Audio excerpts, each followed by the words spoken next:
Welcome to WBLN. Here's what's coming up today. Trunk or treat Rising food prices and Halloween fun. coming up now.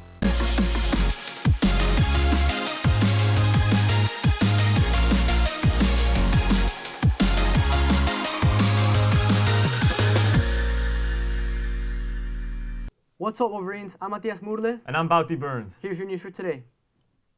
Halloween spirit was in full swing here at Belen as students welcomed some very special guests for one of the school's most heartwarming traditions, trunk or treat. Every year, Belen partners with Great Heights Academy, a school for students with special needs, to bring the fun of trick-or-treating right to campus. Belen students decorate their cars with creative themes, from spooky haunted houses to movie favorites, and fill their trunks with candy for the visiting students. It is a day filled with smiles, laughter, and community spirit, showing that the joy of Halloween is truly for everyone. Miles Trapp has more. Yesterday, Key Club and the Office of Mission Information hosted Belen's annual Trunk or Treat service event with Great Heights Academy. Students from GHS walked through our parking lot interacting with our juniors who went all out, decorating the cars and showing up in costumes to create this memorable experience. Key Club President Yunier Tatico Martinez tells us what this event means to the school. So for Belen, this is an amazing tradition. People get to see, like the students get to see, ever since 6th grade, to see the juniors, oh yeah, it's Halloween time. Every junior gets to do trunk or treat, and everybody gets hyped just for the tradition. All the kids, they know what's gonna happen. They know around Halloween that they gotta get candy from kids from Belen, and everybody's just happy with a great time. So the faculty has planned it since the beginning of the year, but the kids, it's taking them a couple of weeks, figuring out what theme they're gonna pick, all the candy they're gonna get, and the parents help out. It takes a long time. So my favorite part, I've been doing for 3 years already, two with Key Club and one as a junior. My favorite part is just being able to see all the kids with a smile on their face, just having a good time.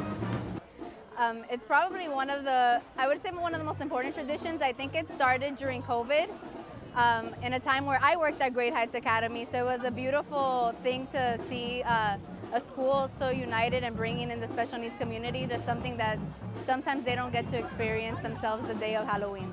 My favorite part of the event, definitely seeing Mr. Peña dressed as the Beast, seeing you guys and your smiles. I think that's always my favorite part, seeing how nervous you guys are when it starts and how exciting and how animated you guys are during the event.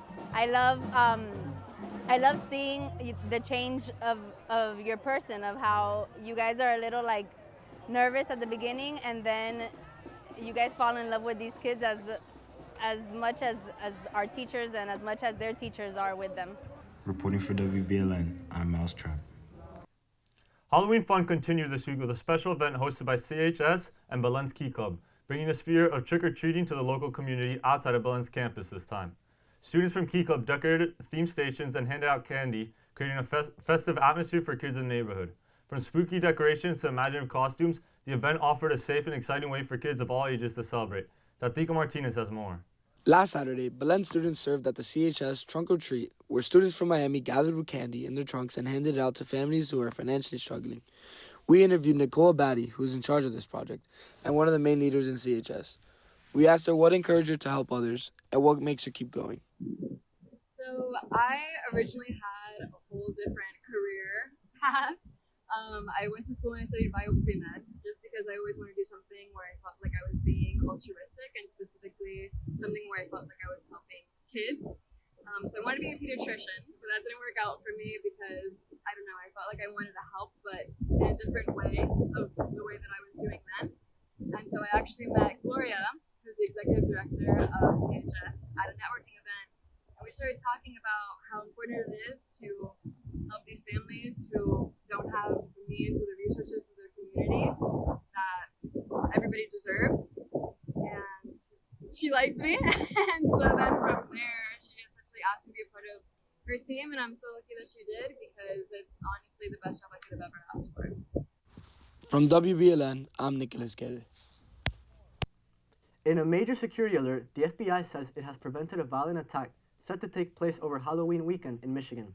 FBI Director Kash Patel announced early Friday that multiple individuals were arrested in Michigan after plotting what was described as a violent attack. Local police confirmed the FBI conducted operations in cities like Dearborn and suggested there is currently no ongoing threat to public safety. The exact details of the plot, including the target and the suspects' identities, have not yet been released. and officials say more information will follow. Amid rising food prices and the ongoing government shutdown, thousands of Miami families could soon lose access to SNAP benefits. Without that help, many are turning to local food banks like Feeding South Florida and Camilla's House for support.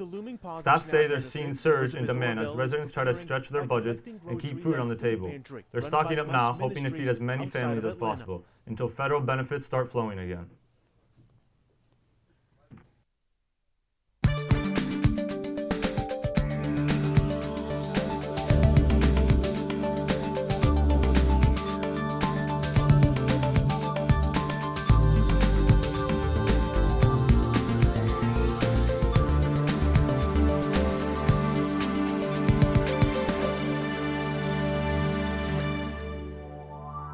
Happy Halloween, Wolverines. My name is Juan Pablo Stadion, and I welcome you to the Finish the Spooky Lyric Challenge. Let's see who knows their spooky tunes best.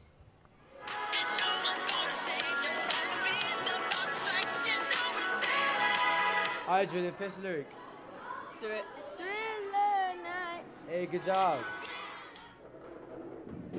Strange in the neighborhood. Who you gonna call? What's the next, Lucas? Ghostbusters. Good job. My monster from his slab began to rise, and suddenly, to my surprise, The Monster Mash? Yes. Okay. the monster man. Thank you. And that wraps up our Spooky Lyric Challenge. Thank you to everybody for watching. We hope you have a safe and spooky Halloween.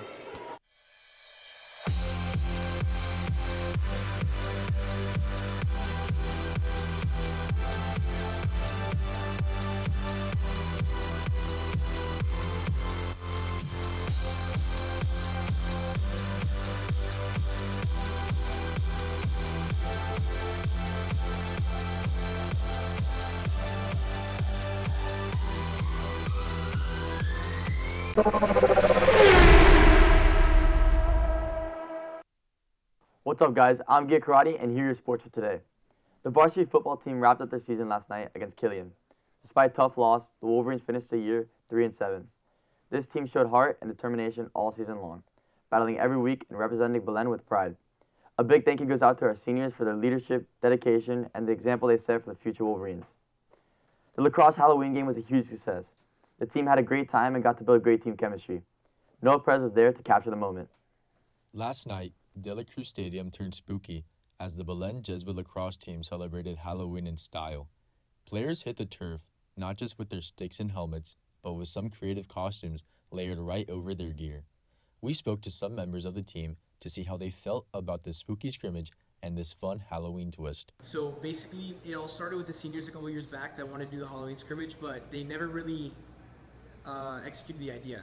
So this year, the seniors are kind of like, "Yo, let's do it. Let's get on out.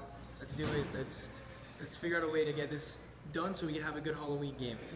And basically, I texted Al, I think like 2 weeks ago, and I was just like, "Hey, coach, a bunch of the guys want to do it. Would you be down to provide balls, be the ref, all that good stuff?" And he was just like, "100%. Like, I'm super down to do that." So we, as a team, collectively decided that we were going to do it, get costumes, all participate, and do as best as we could to make it fun. And basically, Al provided the balls, he came, and we had a good game. It was fun. Everyone brought their respective costumes. A couple guys came in pickle costumes, Teletubby costumes, wizards. But yeah, it was a great time. This was the first time the team had ever done something like this, and players are already hoping it becomes an annual event. So I've been on the team for 4 years now, and we've been talking about doing this for a while. And it was a super good experience. It really brought like Halloween vibes to my week, to be honest. Brought like spooky vibes, everyone in costumes. And I think we all just had like a great time with it. It was really fun and everyone enjoyed it. So yeah, I hope the guys next year keep doing it and it becomes a tradition in the lacrosse program here. The team hopes this marks the start of a new tradition and maybe even a culture shift for the program where fun and team bonding are just as important as competition. For WBLN News, I'm Noah Perez. It was a tough night for the Dolphins last night. They lost 28-6 and fell to a 2-7 record for the season. The Dolphins turned the ball over 3 times and were flagged for 5 penalties, summing up for 45 extra yards that hurt them badly. Quarterback Tua Tagovailoa completed 261 yards passing, but without a touchdown and 1 interception. Now the Dolphins face a decision point. With the season slipping, how they regroup.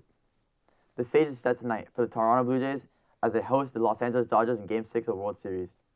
The Blue Jays are just one win away from the title. For Toronto, they ride momentum after Game 5, and the possibility of having George Springer back in the lineup gives them an extra boost. For Los Angeles, it's a do-or-die situation. The Dodgers must win tonight to force a Game 7. They'll turn to ace Yoshinobu Yamamoto to stop the bleeding and carry them through. The first pitch is at 8 p.m. That's all for sports for today. Now back to the guys at the desk. Thank you, Gia. It's a fun and frightful day, but Halloween can also be dangerous and little ghosts and goblins. Dr. Manisha Agrawal with Children's Healthcare of Atlanta says there are 5 Halloween hazards to watch, for sure, to make sure costumes are properly masked and don't block vision. Add reflective stickers so trick-or-treaters can be seen at night. Stay on sidewalks and put phones away when crossing the street. Keep hard candies away from young children and check for edibles that look like candy. Remember, slow down on the roads and help keep this Halloween safe for everyone. That's all your news for today. Stay safe. And stay golden, Wolverines.